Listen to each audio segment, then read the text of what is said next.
Bem-vindos ao Podcast, o podcast do Clube de Autores de Fantasia. Acesse www.clubedeautoresdefantasia.com. Se você é um autor de literatura fantástica, junte-se a nós. Afinal, não importa o quanto você tente, você não pode mudar o mundo sozinho. Este é o lado bonito do mundo. Os seres humanos são realmente interessantes. Prepare-se. Hoje nós vamos tratar do anime e mangá Death Note. Fala galera, sejam bem-vindos ao nosso segundo podcast. Se você gostou do primeiro, você vai gostar mais ainda desse, tá gente? Hoje a gente tem um podcast especial sobre um anime e mangá também, que é muito famoso em todo mundo, que virou filme. A gente está falando de Death Note. Death Note, que foi escrito pelo mangaka Tsugumi Ohba. Tsugumi Ohba, que é um mangaka cuja face ninguém conhece. É um mangaka, ele oculta a sua própria identidade. Muita gente até desconfia que ele é um mangaka de outros mangás também, porque ele não se revela. Ele é o escritor de Death Note e Bakuman. São dois mangás muito famosos, muito famigerados aí no Japão. Bom, primeiramente eu gostaria de explicar aqui para todos os ouvintes qual é o intuito desse podcast. A gente vai falar aqui desse mangá, e caso você que está acostumado a frequentar o Clube de Autores de Fantasia fique se perguntando, mas o que isso tem a ver com literatura fantástica? Eu vou usar um conceito pessoal que eu tenho para mim, depois de ler a Introdução à Literatura Fantástica do Todorov. Eu cheguei à conclusão de que literatura fantástica é tudo aquilo que você questiona a realidade dos fatos. E como não considerar mangás, filmes, desenhos infantis, até peças de teatro como fantástico, se você questiona a todo momento a veracidade da realidade daquilo que acontece, né, nos fatos. Então, só uma explicação breve aqui que eu gostaria de deixar claro. Mangá é fantástico, Star Wars é fantástico, a gente tem aí diversas coisas que são fantásticas, apesar de não serem literatura. A gente vai começar a discutir isso aqui no nosso podcast. Hoje a gente tem aqui com a gente no nosso podcast algumas novas celebridades. E dessa vez, já que a gente escutou algumas críticas aí com relação à duração das nossas apresentações, não é, Ariel? É isso aí, cara. Hoje a gente vai correr um pouquinho mais com isso. Eu e Ariel não vamos apresentar nada, não vamos ter chance de falar nada, vai ficar calado. A gente vai deixar só os nossos convidados novatos. Se você não nos conhece, ouça o outro podcast que vocês vão passar a conhecer e vai ser bem melhor para todo mundo. Já somos figurinhas repetidas aqui mesmo. Já somos figurinhas repetidas, você já nos conhece. Então a gente vai deixar esse privilégio aí para os nossos convidados. Bom, eu vou pedir aqui para os nossos convidados dizerem de onde eles falam um pouquinho dos seus próprios projetos, o seu nome, o nome do papagaio, da tia, da avó. Tô brincando. Vamos lá, vocês digam para nós de onde vocês falam, sobre seus livros, sobre seus projetos e o que vocês gostam no Clube de Autores de Fantasia. Bom, primeiro as ladies, né? Vamos deixar para Gabriele. Ih, eu ia jogar as bolas pra você, Mike. Mas tá ok, vai, começa. Vai, Gabi. Aqui quem fala é a Gabriele, vocês vão me encontrar mais na internet como Gabriele Erudessa. Eu desenho, escrevo e tudo mais, assim, eu não consigo ficar muito tempo em uma coisa só. Eu tenho um conto publicado na Amazon e publico algumas histórias no Wattpad e pretendo publicar mais coisas na Amazon. O nome do conto é Cidadão Zero, é uma releitura de Chapeuzinho Vermelho em que ela é uma caçadora de recompensas no universo Space Opera. Ó, releitura é bacana, viu? Releitura é muito bom. Space Opera é bacana também. Sim. Ô Gabi, tem algum endereço eletrônico que a gente possa te encontrar pro ouvinte? Olha, a forma mais fácil é meu e-mail do Gmail, que é gabrieleviscaína@gmail.com, só que é sobrenome meio complicado, sei. A gente deixa aí na descrição, beleza? Beleza. Bom, a gente tá falando aqui também... Ô Gabi, desculpa, eu acho que você esqueceu de falar de onde você tá falando, você disse. Esqueci. Estou falando aqui de Goiânia, Goiás, meio do Brasil, fim de mundo. Se vocês estiverem escutando a música sertaneja aí no fundo, já sabem, né, gente? Exatamente. Vitorino Léo, né? Exatamente. E a gente está aqui também hoje com o Mike, desculpa Mike se eu errar a pronúncia, Iora, é isso mesmo? Iora, perdão. Faltou um acento aí, mano. Faltou um acentinho. Ele que... Sobrenome italiano. Ele que tem um projeto muito interessante aí. Eu queria que você falasse para nós um pouquinho do seu projeto, Mike, e também de onde você está. Me apresentando, eu sou o Mike Iora, eu moro em Porto Alegre, Rio Grande do Sul, tchê. É o seguinte, por muitos anos eu quis escrever um livro, comecei despretensiosamente, não, na verdade comecei bem pretensiosamente, mas as minhas habilidades não estavam muito boas. Então passei anos trabalhando durante algumas fases, outras fases eu abandonava, e esse ano eu decidi que finalmente queria publicar meu primeiro livro. Não sei se tá bom, mas de uma forma ou de outra eu publiquei. Fiz uma campanha de financiamento coletivo, a Gabriele me apoiou, o Lucas me apoiou, muito obrigado a vocês. Que é isso? E meu livro, como é que eu posso dizer, foi inspirado nos trabalhos do Tolkien. Não seja plágio, né? Ele inspirou pouca gente, né, Mike? Base, né? Inspirou pouca gente o Tolkien, né? Não, eu dei como base para escolher um estilo de narrativa. Sim. Então ela conta a história de um elfo, ainda criança, que vai estudar magia. E ele tem um tutor único para ele, professor que atendeu ele a pedido da mãe. Só que o tutor dele é a pessoa mais desagradável do mundo. Ele é super poderoso e arrogante na mesma medida. Então narra as desventuras desse garoto aprendendo a lidar com a magia, explicando também a mecânica da magia nesse universo que eu crio. Bom, eu não vou me alongar muito, depois a gente coloca na descrição aí. Pô, beleza. Pô, bacana, Mike. Eu confesso que eu me identifiquei um pouco com a história. Eu já tive alguns tutores bastante pela saco, viu? Tá, nem me fala. Acho que todo mundo, né, já teve. Possível. Acho que é um trauma que saiu do subconsciente para eu escrever sobre isso. É, não é? Pois é. Já tá no imaginário popular já. Bom, galera, vamos começar aqui direto ao nosso tema. A gente já extrapolou um pouquinho o tempo de introdução. Vamos lá. Death Note é um mangá escrito por Tsugumi Ohba. A gente estava discutindo agora há pouco. A gente não sabe se trata de um homem ou de uma mulher, porque ele esconde a sua identidade. É um cara muito secreto, tão secreto quanto os personagens, tão misterioso, aliás, quanto os personagens desse mangá genial que é Death Note. Trata-se de uma obra onde um Shinigami chamado Ryuko, todo mundo sente até medo de ouvir esse nome, né, gente? Pois é, principalmente aquele sorrisinho dele fantástico. É, eu fiquei um tempo sem comer maçã, eu confesso. Que isso, cara? Então esse Shinigami, que traduzindo para o nosso português seria um deus da morte, ele estava entediado lá no mundo dos deuses, né, dos Shinigamis, os deuses da morte. Ele estava entediado porque ela não tinha muita coisa o que fazer, o pessoal estava jogando xadrez, parecendo aquele dia de final de domingo, né? Então, Assistindo Faustão. eu assistindo Faustão, eu tava passando só Faustão e ele tava cansado. Então, então o que ele fez? Ele disse: eu vou deixar cair propositalmente o meu Death Note, que seria o meu caderno da morte, mais ou menos a tradução, né? Ele era um pouco antiquado, né? Não tinha ainda um Death Notebook, então ele... Deixa cair meu Death iPad. né? Então, o Death Note, que seria o livro da morte ou o caderno da morte, onde os Shinigamis escrevem o nome das pessoas que serão mortas. Essa é a única função deles na vida. E então eles escrevem o nome da pessoa que irá morrer e a pessoa morre em seguida. Eles podem inclusive descrever de que maneira aquela pessoa irá morrer e a pessoa simplesmente falece daquela forma. Então ele deixa cair aqui na Terra. Olha só que interessante, né? Que bondoso ele, né? Deixou cair aqui na Terra e ao acaso quem encontra é ninguém menos que Light Yagami, ou Raito Yagami, eu não sei como vocês chamam aí. Eu prefiro Raito. Eu prefiro Raito. Eu prefiro Raito também. Eu acho que Light é a versão americana. Brasileiro O americano né? é meio forte, né? Pois é, é porque é o seguinte, eu acho que os japoneses, eles não conseguem falar muito bem a pronúncia do L, né, do nosso L aqui. Então tudo que eles falam fica meio... né, pois é, fica O nome meio... Kira é por isso, né? Exatamente, é de killers, né?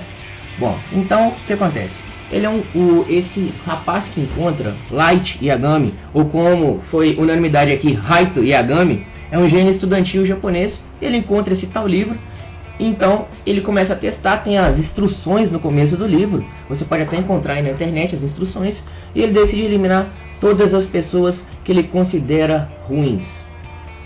Death Note é um mangá fantástico, na minha opinião, justamente por essa questão.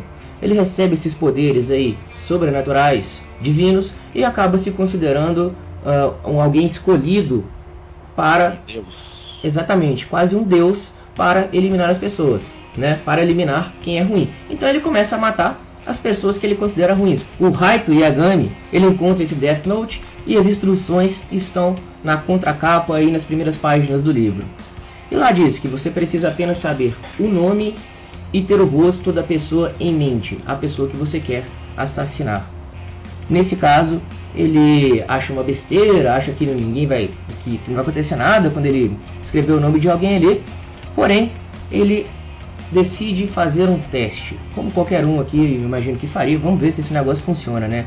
Ele faz com um sequestrador que invadiu uma escola, ele assassina essa pessoa à distância, ou seja, é algo sobrenatural. Ele comete um assassinato à distância. Então ele consegue provar aí a efetividade desse caderno da morte. O que acontece a seguir é o seguinte: ele começa a matar muitas pessoas.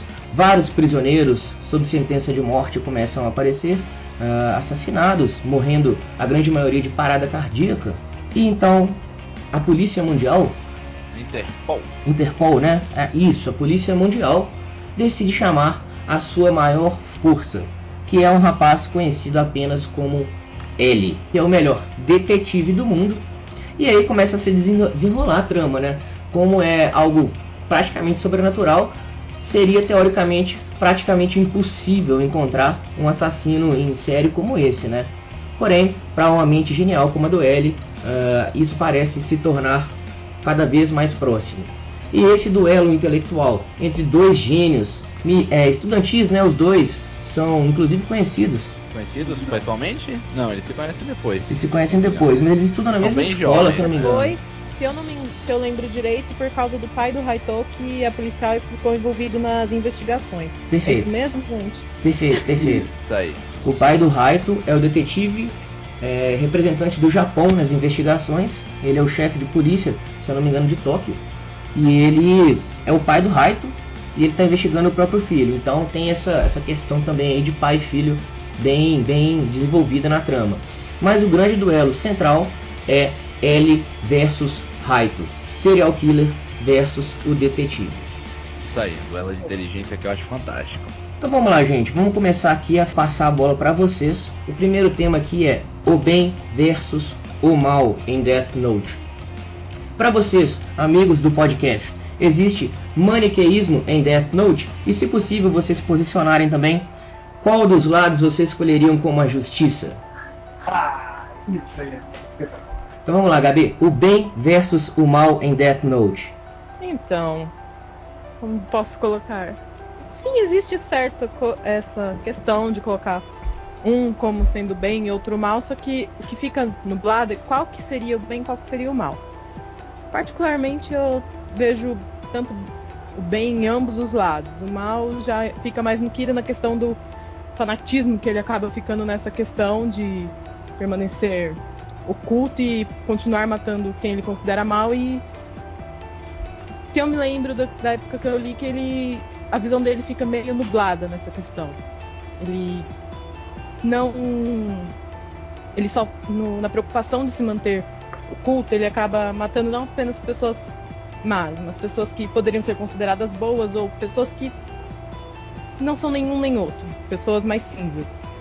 O L, ele tenta, né, parar ele justamente porque ele percebe, no meu entendimento, ele percebe que é um poder perigoso e que tem esse risco de você se deixar levar e uma hora seu julgamento ser comprometido.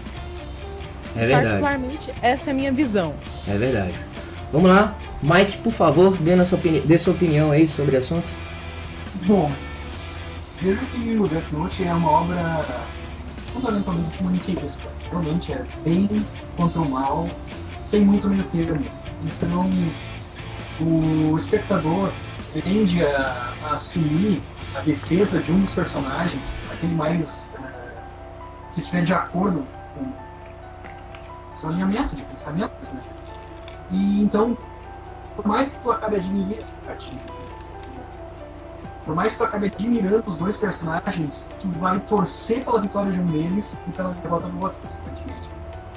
Bem, o Kira, ele representa a justiça pragmática. Ele começa com um ideal bom, de purificar o mundo, só que também ele demonstra claramente o debate de que o poder corrompe.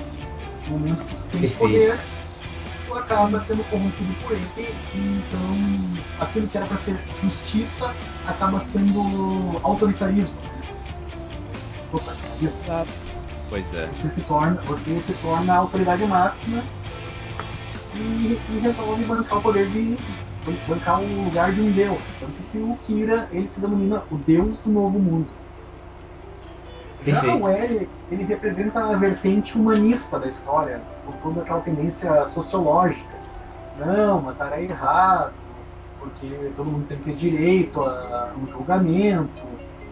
Mas também leva a um lado muito utópico, na minha opinião, porque da mesma forma como o Kira, ele determina quem ele vai matar, se julgando um deus, como a justiça humana poderia ser imparcial, justa, né, adequada para julgar um criminoso?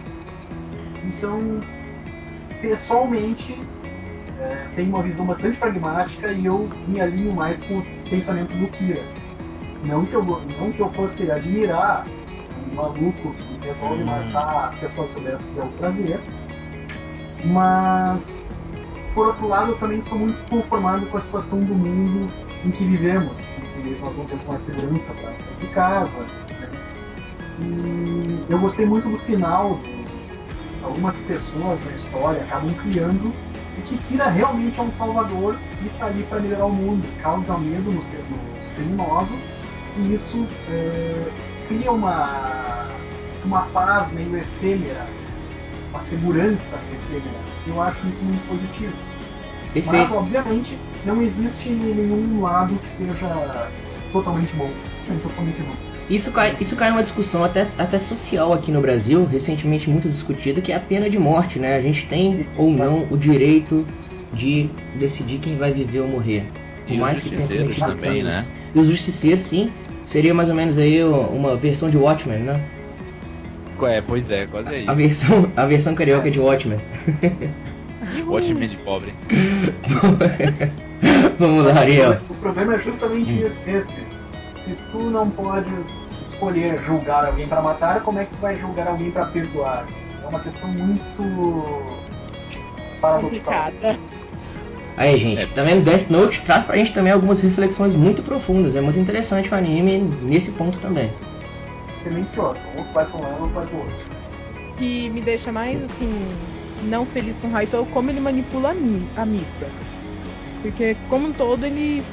Até que eu gostava dele, até essa parte que ele manipula ela tanto. Até acontecer um certo acontecimento aí que eu não sei se seria ideal contar. Princípio de Maquiavel. Exatamente. Princípio de Maquiavel, muito bem. Bem colocado por Mike e muito bem apresentado no anime, né? E no mangá também. Muito bem. E a Misa, pra quem não sabe aí, pro ouvinte que tá nos acompanhando, a Misa é uma garota que é apaixonada pelo Kira. Pelo personagem principal, o Raito. Desculpa aí, gente, eu até esqueci de explicar aqui. O Kira é como ele passa a ser chamado na internet, né, nos fóruns de internet, pelas pessoas em geral, que é a palavra Kira vem de killer, que é assassino em inglês. Vamos lá, Ariel, conta pra nós a sua posição com relação ao bem e o mal em Death Note. Bom, eu acho que esse é um dos pontos mais legais e bem desenvolvidos no anime. Uma das coisas que mais me chamou a atenção foi realmente a importância das discussões psicológicas e sociológicas expostas em vários âmbitos, né, do anime, da história e como isso é apresentado. E o maniqueísmo é uma delas, né? Ao mesmo tempo, eu vejo pelo menos assim, que ao mesmo tempo em que é algo muito bem dividido, por assim dizer. Tipo assim, a Kira aparece pro público como malvado e Ellie aparece como bonzinho. E ao mesmo tempo que é bem definido, por assim dizer, eu acho que é muito, muito, muito cinza o anime. Porque, como a gente acabou de dizer, né, os princípios maquiavélicos que os fins justificam os meios, isso representa bem o Raito, o Light, o Kira, como você quiser. Porque ele tem uma boa intenção por trás, né? Só que ele usa do Death Note para alcançar isso. Para ele, todo mundo que é malvado tem que morrer. Que é algo que muita gente pensa hoje em dia. Muita gente pensa hoje em dia que o que é mal tem que ser eliminado para que o bem possa aparecer. Aula Bolsonaro, né? Aula Bolsonaro dos ativistas pois aí. Pois é, exatamente, pois é. Enquanto L, por outro lado, ele acha que mesmo que exista o mal, ele tem que ser controlado, não eliminado. E como a gente passa o anime todo focado na visão de Raito, né, dele com Ryuko, né? Então a visão malvada, boazinha do protagonista é que mais aparece e é o que mais confunde a gente. Tem muita gente que assiste o anime, entende que Raito seria o vilão da história, só que muita gente concorda.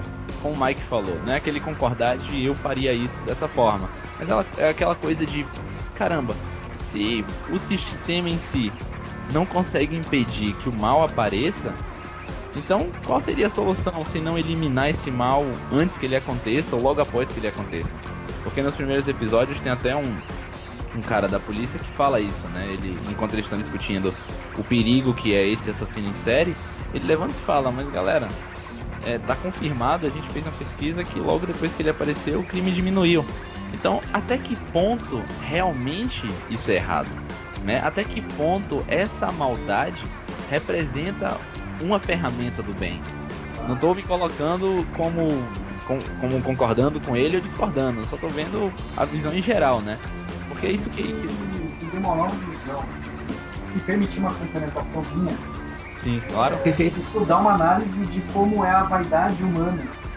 Enquanto tu tens o poder, maravilhoso, só que tu não admite que outra pessoa tem o poder sobre ti. Exatamente, até representado numa das cenas de Death Note no anime, né?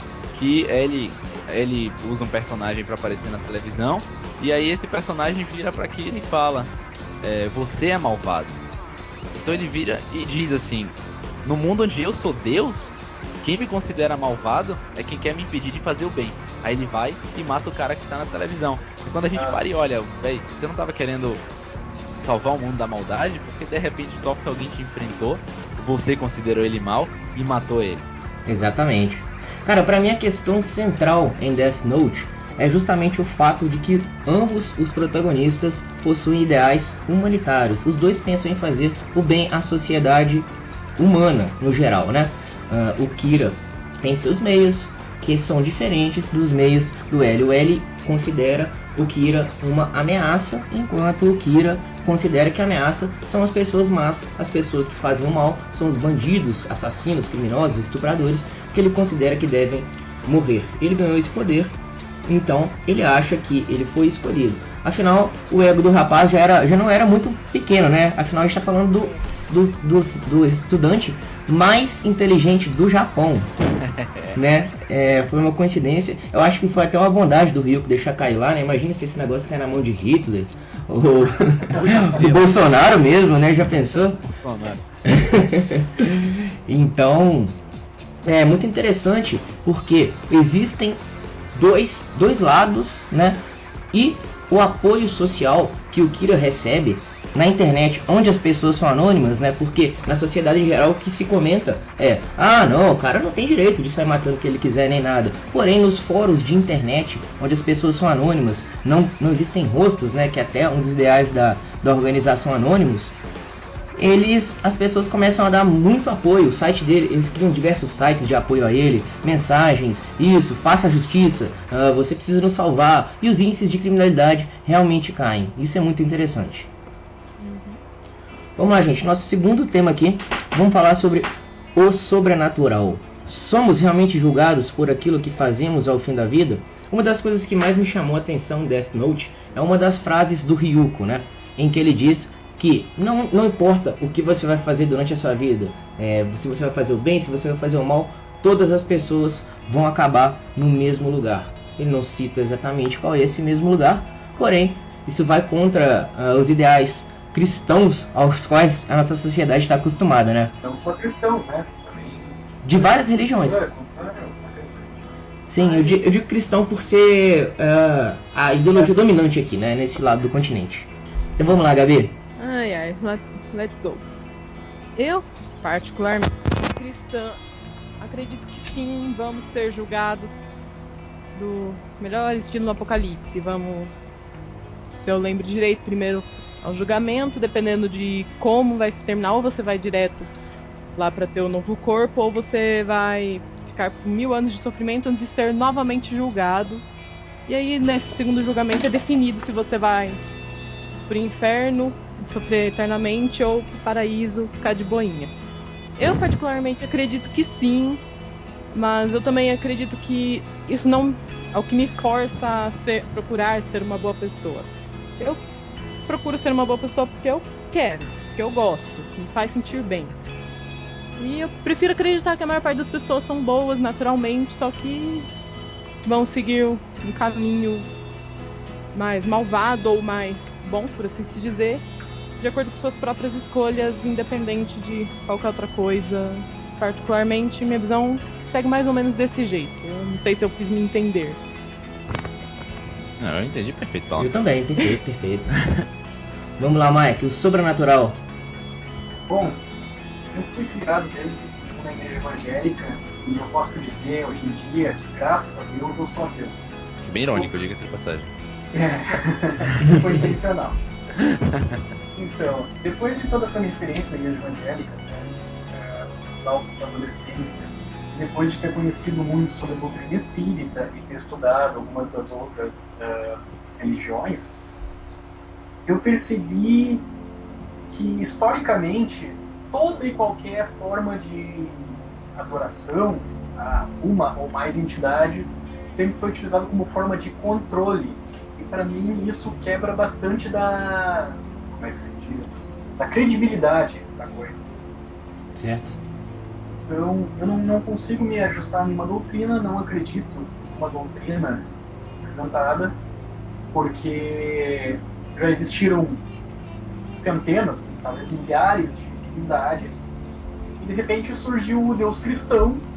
Deus cristão, ele é sanguinário, matou todas as outras divindades e disse, não, só eu existo. Mas Deus te pira.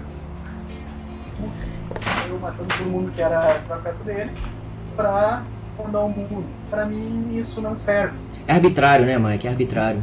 É, exatamente, é totalmente arbitrário. Então eu acho que não existe julgamento divino no que nós fazemos. Nós somos pessoas boas ou ruins. Posso considerar, sou mais simpático assim, a teoria do espiritismo. Que nós fazemos as coisas e acabamos voltando para o limbo, e depois voltamos para cá e vamos nos aprimorando. E temos que resgatar alguma coisa. Eu acho até essa teoria mais plausível, mais aceitável. Mas não acho que sejamos julgados de forma determinística. Se você foi bom, vai para o céu. Se você foi ruim, mal, vai para o inferno. Realmente não consigo acreditar nisso. Mas essa é a minha opinião. Discutir política, religião e futebol é sempre complicado. Pois é. Só manifestando o que eu penso, não tentando desmotivar esses lutas que não possível. Não, de forma alguma. Ninguém vai se sentir ofendido, até porque... Não, eu digo tem coisas piores na tecnologia. O pessoal que escutar o podcast espero que sofrendo. Claro. Inclusive, a fantasia, ela é alvo de críticas por várias vertentes de religiões, né? Ah, isso com certeza. Para alguns somos o diabo, né? É verdade. Mas o curioso não é que os dois maiores expoentes da fantasia, que foram o Tolkien e o Lewis, autor de Nárnia, eles eram católicos fervorosos. Sim, Cara, o Lewis realmente. escreveu livro sobre o cristianismo. Né? Então, é uma coisa que não dá para entender. Eu acho que as pessoas hoje em dia elas estão muito são muito arbitrárias. Se tu não gosta do que eu gosto, então tu tá errado. Realmente é muito fácil julgar hoje em dia. Questão da vaidade, né? Questão da vaidade. Mas, Eu tô certo. isso na minha visão, isso de, se você não gosta do que eu não gosto, você tá errado, eu acho que sempre teve. A questão é que hoje a gente tem mais acesso à informação, então a gente vê isso com mais clareza. E as pessoas são mais poderosas, por assim dizer, né? Atrás das telas de computador. Na internet todo mundo é corajoso. Né? Pois é. Eu acho interessante você citar aí o Lewis e o Tolkien. A gente tem também algumas críticas bastante intensas, talvez o nosso maior representante da literatura fantástica, que é o Monteiro Lobato, né? Muita gente diz que... Eu não vou mentir, eu li só 3 livros. Pois é, e muita gente critica ele, dizem que ele era um racista fervoroso, né? Tem muita questão social, de contexto da época também. Porém, muita gente critica ele com relação a isso também. Eu vou fazer uma... Já nesse assunto do Monteiro Lobato. Monteiro Lobato era muito inteligente pelas criações dele, mas ele era um baita de um imbecil, porque ele era parnasiano e ele foi um dos maiores opositores do modernismo. Ou seja, ele dizia que o que ele fazia era bom e o que vinha surgindo depois, não, isso aí é lixo. Era muito realmente arrogantíssimo. Esse cara não me desce. Então, ele era muito sim. As obras dele, as criações dele foram muito boas. Mas, como pessoa... Ele profissionalmente foi importante, né, para nossa literatura de hoje, profissionalmente falando, foi bem importante para representar a nossa literatura na época dele e tal. Sem dúvida. Vamos lá, Ariel. Sobrenatural. Quanto à minha opinião, voltando um pouco ao foco de Death Note, usando ele como exemplo, como você mesmo, Lucas, falou sobre Ryuko, que ele vira e fala não há nada depois disso. Ele fala de uma forma até engraçada e sarcástica, diga-se de passagem. É muito interessante pra gente parar e pensar nessa possibilidade. Já que Gabriele ou Gabriela, desculpa? Gabriele. Pode falar, Gabi, que é mais curto. Pronto. É que Gabi e Mike falaram de suas crenças e tal, eu me sinto, né, livre pra falar também da minha, que não envolve nada com nomes ou com doutrinas. No fim das contas, eu não sou religioso, né? Para muitos eu sou ateu, porque eu não confio no Deus de muitas outras pessoas. Mas acredito que sim, exista algo mais poderoso que a gente, com capacidade de definir algumas coisas para nós, tanto enquanto vivemos, quanto depois.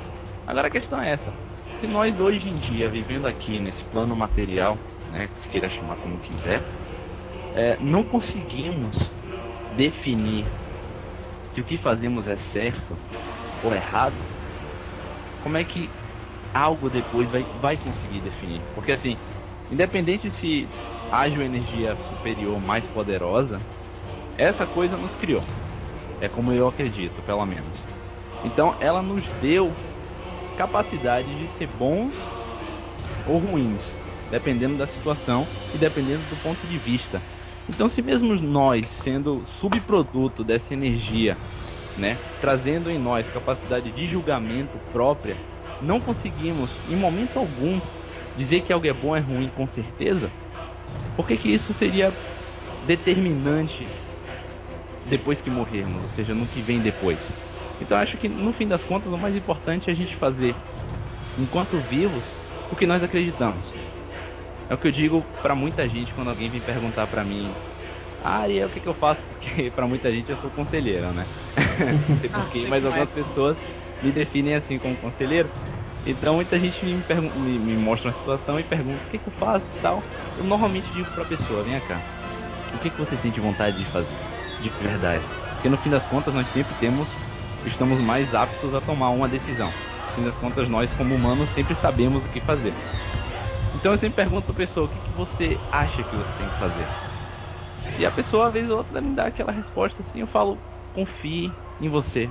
Se você acha que isso é certo, vá lá e faça. Porque nós não sabemos definir o que os outros têm que fazer. Nós não sabemos definir muitas vezes o que nós temos que fazer. Então eu acho que nós temos que seguir o que nós achamos no momento que é certo, o que achamos que é errado, e que deixe que essas decisões nos levem a algum lugar. Seja na morte parar e virar outra coisa, na morte ir para, como o Mike falou, ir pro limbo e depois voltar, na morte ir pro inferno, pro paraíso. No fim das contas, isso no momento não é o que devemos ter como objetivo, porque ninguém sabe onde a gente vai parar. Então, eu acho que é só a gente seguir o que nós consideramos como ideal. É como eu vejo. Perfeito, Ariel. Bom, já que a gente entrou nesse assunto aí de doutrinas e dogmas, eu me sinto aí também no direito de falar sobre a minha. Eu, assim como o Mike, também fui criado numa instituição religiosa. Ao contrário dele, não foi uma religião protestante, mas sim uma escola católica. E fui bombardeado por alguns livros e tudo mais, e queria ser padre até meus 12 anos. Porém, eu não segui essa linha e acabei me tornando o mais típico ateu. Hoje em dia eu já não me considero ateu. Hoje em dia eu acho que eu sigo mais a linha filosófica platônica da antiga Grécia, dos filósofos, que foi traga a mim através de um dos meus grandes mestres, que é o Clóvis de Barros. Ele é um filósofo brasileiro que ele segue a linha de raciocínio de diversos filósofos, contemporâneos ou não, e ele fala de todos, ele é um estudioso da teologia. Então, a filosofia grega, o que ela ensina? Ela diz que nós todos somos partes de um mesmo cosmo, né? Ou seja, a gente vem aqui, exerce a nossa função, cada um foi feito por algum motivo, exerce a nossa função, depois o nosso corpo vai se dividir em células novamente e a gente vai voltar a fazer parte desse cosmos, encaixar nesse cosmos, né? Que é o mesmo material que é feito as estrelas. Uma teoria bem interessante, diga-se de passagem, que eu já ouvi também. Muito interessante. E nesse ponto de vista, né, eu acho que Kira, no caso, ele segue bem a sua função. Se a gente está falando que o universo nos dá uma função a cada um, eu acho que a minha função é ser escritor. Tem uma frase de Nietzsche, que é: demore o tempo que precisar para descobrir, mas quando descobrir, não recue ante nenhum pretexto. Eu me descobri escritor, eu acho que a minha função no mundo é ser escritor, e quando eu exerço ela, eu estou no máximo da minha potência, eu estou exercendo a minha potência exata.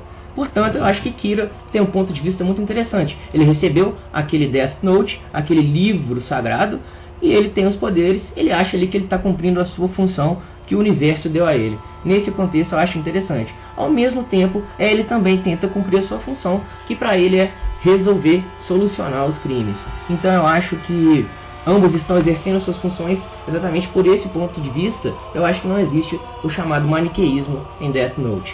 Bom, seguindo aqui com o nosso roteiro, a gente vai falar agora dos personagens de Death Note. A gente tem alguns personagens muito interessantes, outros nem tanto. Vamos lá, Gabi, começa a falar pra gente sobre os personagens que fazem parte desse enredo.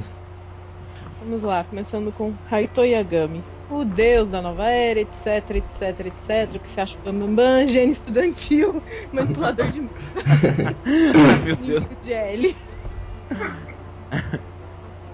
Particularmente é um bom personagem, muito bom na minha opinião, apesar de todos os prós e contras na minha visão.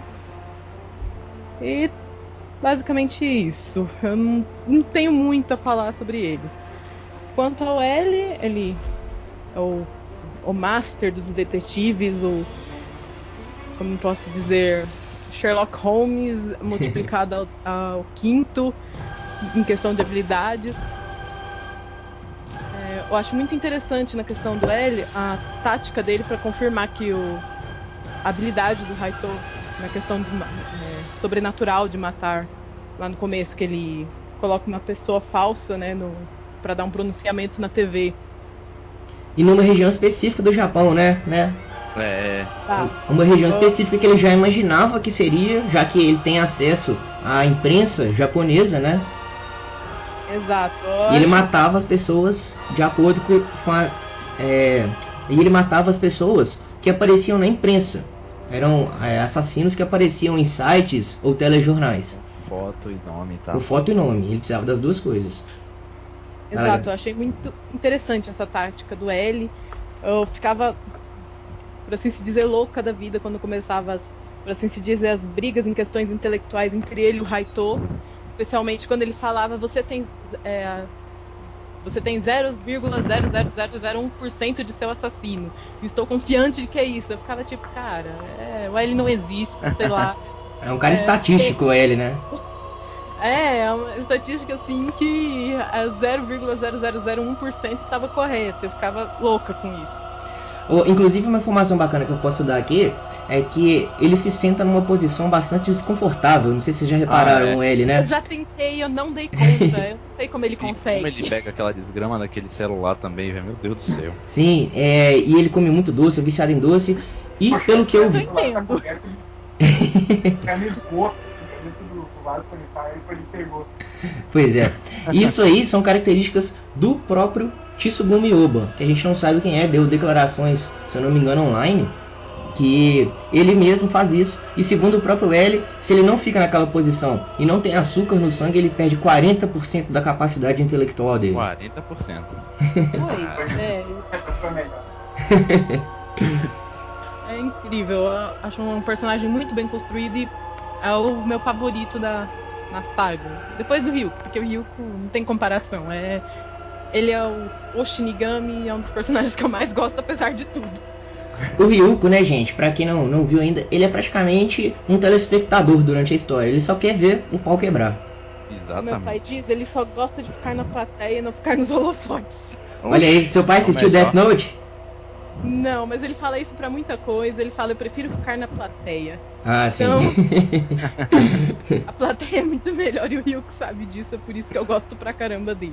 E é um Shinigami muito extrovertido, né? Ele fica fazendo piadinha com as coisas. Ele não vê nenhum problema em morrer, né? Claro, ele é imortal. Uhum. Aí fica mais fácil fazer piadinha. A morte pra ele é uma coisa banal que acontece diariamente, inclusive causadas por ele, né? O Ryuko, ele não tem comparação. Ele é um personagem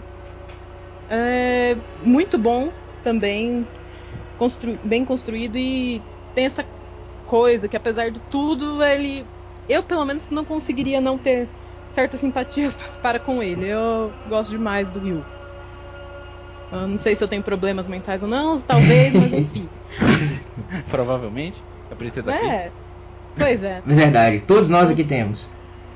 Exato, é mal do escritor. A Missa eu achei interessante na questão de como que ela acaba por conhecer o Raito, de como ela persegue ele. Eu particularmente gosto dela, mas eu não entendo como que ela consegue ter esse nível de fanatismo para com o Raito, tanto questão de sentimento, como tanto num sentimento mais sentido assim carnal, para assim se dizer, de amor, como num sentido mais do tipo de adoração mesmo, como se ele fosse um deus. Eu particularmente eu não entendo como que ela consegue ter isso por um ser humano tão falho quanto qualquer outro. Particularmente não entra na minha cabeça, apesar de eu gostar muito dela. O que vocês acham sobre isso? Uau, né? Eu digo que eu já vi pessoas assim, né? Não comigo, graças a Deus, mas eu já vi pessoas assim. Acho que ela não é fanática não só com o Raito, ela é fanática também pela ideologia dele, né? Ela se apaixonou, ela é uma fanática religiosa pelo Kira, né? Pior que é. Essa é a questão principal, na verdade, né? Pois é. A ideologia. Quando o paixão é pela ideologia, parceiro, já foi. eu cristã, eu sigo tudo, mas ainda assim, quando eu paro pra pensar, ela é uma pessoa que tem esse nível de fanatismo para com outra pessoa. Eu particularmente eu não consigo ter isso para com outras pessoas. Eu acho estranho um nível tão extremo. Acho que eu não conseguiria. Bacana, Gabi. Mais algum personagem? E o Melioneer, que fica complicado falar sem dar muitos spoilers, porque quem não conhece, né? É pior que é. Assim, eram personagens que eu também gostava pra caramba. Eu gostava muito de ver a questão da disputa entre eles depois de um certo acontecimento. Foram personagens que eu também gostei pra caramba e particularmente é meio impossível não gostar de um personagem mesmo quando ele é o vilão. Ai, a bola é tua, meu filho. Vou falar só sobre a tríade principal do personagem. Quando termina o segundo episódio do Death Note, tu já sabe se tu vai querer continuar assistindo ou não. Geralmente tu vai continuar assistindo até o final, louco pra saber como é que vai ser o desfecho da história. Desde o começo eu já simpatizei com o Kira, com os ideais dele, e eu torci para que ele tivesse êxito como Deus do Novo Mundo, sem saber como é que a história ia se ia se desenrolar. Eu acho que ele representa um tipo de perfeição do ser humano quase utópico, porque ele é extremamente inteligente, ele é bonito, ele tem carisma, ele tem inúmeras qualidades que são por si só incompatíveis de estar na mesma pessoa. Não, inclusive, eu acho que tu tem que distribuir os pontos, cara. Não tem como distribuir tudo, né? Cara. Verdade. Cara, inclusive um ponto que eu acho que é um pouco exagerado em Death Note é o fato de ambos serem jogadores de tênis excepcionais, né? Ah, é. São bons de tudo. Mas então, o Kira representa esse lado assim da... Pô, o cara é bonito, o cara é inteligente, o cara tem tudo pra se dar bem na vida. Já o L é o nerdão do fundo da sala, né? O que eu tô falando? Eu sou nerdão do fundo da sala, Eu sei. O cara é outro super inteligente, só que o L, ele peca pela excentricidade, ele é um esquisitão, ele é uma aberração social. Eu não sei por que ele tinha que ser apresentado dessa forma. Então é o cara super popular, que é o vilão, e o cara do fundão da sala, que é o mocinho. Parece que tem um caso mal resolvido do autor nessa história aí. Sabe Cara, eu gosto dessa coisa mais incomum. Se a gente Então, entrar... uma versão interessante. Se a gente entrar na esfera da teoria literária, tentar descobrir o que o autor quis dizer com isso, sabe? Essa coisa. Então eu acho que o autor tem um caso mal resolvido consigo mesmo, e isso refletiu nos personagens.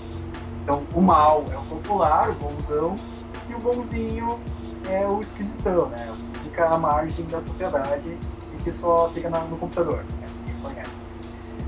E a Misa, o que eu posso dizer sobre ela? A fala pelo hype é com aquela típica paixão adolescente que a gente vê em tantas meninas por aí, amigas, nossas colegas. É uma coisa, mas uma coisa tão estúpida, tão fora da compreensão, é tão forçado que é real. Eu acho muito incrível. É algo muito forçado e muito real ao mesmo tempo. E por ter uma linha de pensamento mais racional, eu não me conformo com isso. Então ela é uma personagem que eu não gosto, eu não suporto as atitudes dela, assim como eu não suporto as atitudes de muitas guriazinhas por aí. E, não vou alongar muito, minha opinião basicamente é essa. Parece que tem uma coisa mal resolvida do autor com essa criação dos personagens aí. E essa é a minha opinião. Vamos lá, Ariel, por favor. No meu caso, caramba, eu, diferentemente da podcast do Nome do Vento que eu reclamei do protagonista, eu gosto muito de Raito. Eu acho ele o perfeito sociopata, né? Porque um dos meus amores na vida é a psicologia, e eu sempre vejo os personagens pelo lado psicológico, né, que eles apresentam.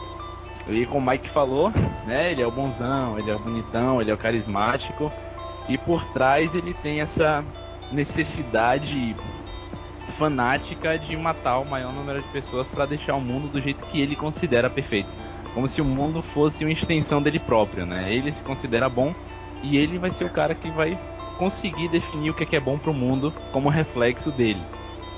Então ele é um psicopata, ele é um sociopata, ele apresenta todos os traços disso, e eu acho isso fantástico, porque eu adoro personagens sociopatas, porque eles são extremamente carismáticos, eles têm uma fragilidade fantástica, que é basicamente com que a trama trabalha, né? Essa fragilidade dele, ou seja, sempre que ele falha, sempre que ele erra, você vê que ele explode, você vê que ele enlouquece.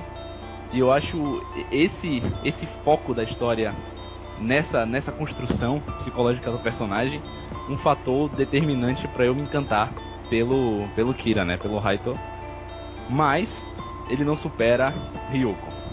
Assim como o Gabi, eu acho o Ryuko o personagem mais fantástico da história, exatamente porque ele fala que quer ver o mundo pegar fogo para comer peixe frito.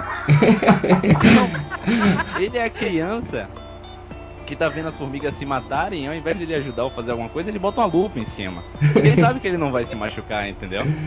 É verdade. E no livro que eu tô escrevendo agora, que eu comentei no outro podcast, o 4, tem um personagem que é assim, que é o próprio narrador. O próprio narrador do livro é um personagem do livro, e ele é basicamente o que Ryuko é. Tanto que, acho que, não sei se é no segundo ou no terceiro episódio de Death Note, ele vira pra Raito e fala assim: brother, eu não tô do seu lado, eu não tô do lado de L, eu não tô nem aí pra quem morrer. Se você quiser meus olhos, me dê metade da sua vida que eu vou achar massa. Se você morrer, eu vou escrever seu nome, vou pegar o livro e vou subir, depois eu jogo de novo pra me divertir. Então, ele tá tão protegido que ele faz o que ele quiser. E ele não tá nem aí se Raito se dá mal, se dá bem, ele não liga. Então, isso torna ele um personagem interessante. Não tá nem aí, porque nem no mundo real ele vive. Então, se der merda, pra ele também tudo bem. Quanto mais gente ele matar, melhor, porque os Shinigamis, não é o nome, desculpa, os deuses da morte, eles ganham vida matando gente. Então, assim, ele é inatingível. Exato. Apesar da inteligência de Raito, apesar da inteligência de L, eles são atingíveis, como a gente vê. Mas ele não. Então ele fica, como Gabi fala, como o pai fala, né? Ele fica ali assistindo. Não fica no holofote, ninguém vê ele se não tocar no caderno. Ele pode dizer o que ele quiser pra quem quiser, porque ninguém pode fazer nada com ele. Então eu acho que isso torna ele um personagem fantástico.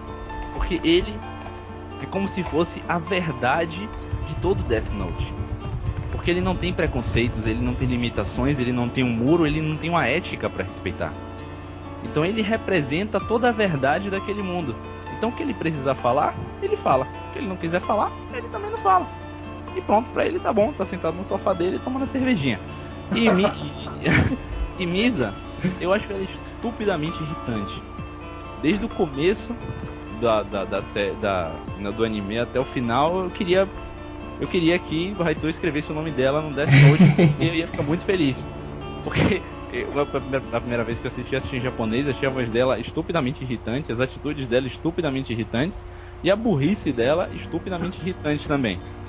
E o fato dela gostar demais e botar o cara num pedestal, irritante também. Então assim, e os outros personagens eu achei acessórios, comparados com os personagens principais. E comparado com o Ryuko, que pelo amor de Deus, ele devia ser o deus do novo mundo, porque ele é muito engraçado. Beleza, bom, eu vou dar minha opinião aqui acerca dos personagens. Eu acho que Raito Yagami, vou ser bem breve, tá, gente? O Raito Yagami é um personagem fantástico, ele representa exatamente o que o Ariel falou, a sociopatia, né? Ele é um personagem extremamente sociável, ele me lembra um pouco o Dexter do seriado. Sim. Ele é um sociopata que ele conversa com as pessoas, tem várias garotinhas apaixonadas com ele é o bonitão da turma. Ele representa exatamente o contrário disso, é uma pessoa que prefere não conviver, são pouquíssimas as pessoas que conhecem o rosto e o nome do L, se eu não me engano apenas uma, né, que é o personagem chamado Watari, que é a única conexão que ele tem com a Interpol, certo? Eu vou falar um pouquinho da Misa. Eu fico com dó dela, tadinha, porque ela é o único personagem humano em Death Note pra mim.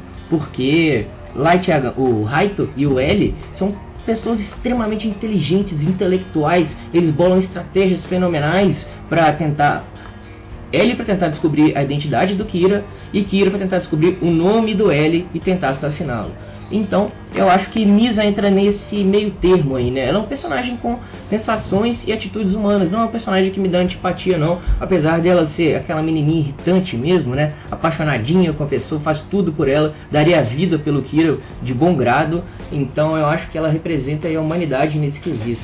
Agora, eu vou falar um pouquinho do meu personagem favorito, né? Que não foi nem citado por vocês. Eu acho que eu tenho um problema mental, como disse a Gabi, né? Pois é, o meu personagem favorito, a gente vai ter que dar um pequeno spoiler aqui, se você não quiser, pare agora imediatamente. Vai embora, corra. Vou falar do Melo. O Melo e o Nier são, o que eu posso dizer sobre eles é que eles são discípulos de L. Eles estão sendo treinados, são garotos gênios sendo treinados para substituir L caso ocorra alguma coisa com ele. E nesse caso, o escolhido é o Nier. Né? Então o Melo ele pega outro caminho, ele usa sua inteligência para o crime, vira um bandido, forma uma gangue. Eu acho muito interessante esse modelo aí que ele utilizou de um personagem não tão genial quanto os dois protagonistas, mas no nível intelectual muito acima do restante da população humana. Então, eu acho o Melo um personagem interessante justamente por esse ponto. Ele tinha tudo para ser o herói e acaba se tornando praticamente um vilão na série. Eu acho muito legal a parte que toca ao Melo aí. Vamos lá, gente, considerações finais. Gabi? Vou falar particularmente, eu não assisti o anime, eu só li o mangá, acompanhei religiosamente o mangá, mais ou menos uns anos atrás. Eu recomendo, acho excelente, é uma ótima história, como a gente já comentou, traz diversas reflexões quanto a bem e mal e todo o mais, e é uma história que eu realmente recomendo por causa dos personagens apaixonantes e todo o mais. Mike? Bom, eu acho que o anime é bem fidedigno ao mangá, segue da mesma forma, então pode assistir o anime, que é mais interessante, sem prejuízo. Embora eu acho que a história ela meio que se perde na metade, mas de qualquer forma, mesmo para quem não gosta de anime, não gosta de animação japonesa, é uma história muito interessante de se conhecer, leva um debate, uma perspectiva nova, assim, inusitada, muito interessante, vale muito a pena assistir. Não, se você não gosta de anime, assista no meio passado, quando chegar no final do segundo episódio, já vai ter decidido se vai querer assistir ou não, e vai assistir. No meu caso, eu não li o mangá, só assisti o anime, e eu digo assim, acho que vale muito a pena, porque eu não sou muito de assistir animação japonesa, mas de todos que eu vi, é um anime mais sólido, mais palpável. Por mais que tenha traços de fantasia, como o Lucas comentou no começo, é muito palpável, porque trata de questões humanas o tempo todo, trata de medos, de certezas, autoritarismo, piedade ou frieza. E eu acho esses temas muito importantes no nosso contexto social atual. E tem o Ryuko no meio, que eu acho que todo mundo tem que conhecer, porque o cara é bom demais. Bom, eu vou dar minhas considerações finais aqui. Eu acho que Death Note é um mangá e um anime muito bom. Eu acho que todo mundo deveria assistir. Não é o meu anime favorito, na verdade. Não é o meu mangá favorito também. Eu acho que eu coloco ele atrás de One Piece. Eu talvez coloque ele no mesmo nível de Yu Yu Hakusho. Porém, é o único anime que eu recomendo para qualquer pessoa sem o menor problema. Eu tenho certeza que qualquer pessoa que assistir vai gostar. Embora eu acho que One Piece e esses outros animes que eu cite, nem todo mundo vai gostar. E definitivamente não é um anime para crianças, né, gente? Não é um anime que tem aquela característica shonen, que os japoneses chamam de shonen, que é um infanto juvenil. Ele é um anime para adultos. Realmente ele mexe muito com questões filosóficas, questões políticas, questões de arbitrariedade, de sobrevivência. Ele é um estudo social e de pensamento crítico, de emoções humanas, segue mais a fundo isso. E você tocou num ponto legal, Mike. Eu acho que tem uma crítica social bastante interessante ali por detrás, justamente naquele ponto de a sociedade perante os outros cidadãos terem uma personalidade, terem uma posição com relação ao Kira, e por detrás dos panos, né, que seria o mundo virtual, muita gente apoiar, tá achando que ele tá fazendo certo. Pois é. Eu acho muito interessante. Vemos hoje em dia, né? Exatamente. Então, quando você está de máscara, você tem aquela proteção da tela do seu computador, você realmente mostra a sua identidade e acha bom que elimine as pessoas que você julga que não são qualificadas a conviver socialmente. Bom, é isso, gente. A gente vai ficando por aqui. Agradeço a participação de todos os ouvintes. Entrem lá no www.clubedeautoresdefantasia.com, curtam a nossa fanpage, inscrevam-se no nosso canal. E não se esqueçam de deixar seus comentários, do seu like, compartilhar no seu Facebook, vai ajudar muita gente. E façam suas sugestões. E Ariel, fala aí pra gente, se achou ruim, pode fazer o quê? Se achou ruim, pode ir embora, não quero nem saber. Mentira, pode comentar, fala se achou ruim, que a gente vai ouvir e vai tentar melhorar o tempo todo, viu, galera? Esse trabalho é nosso. A gente agradece aí a sua participação dos autores. Mike, Gabi, muito obrigado. Foi um prazer. Valeu, galera. Grande abraço.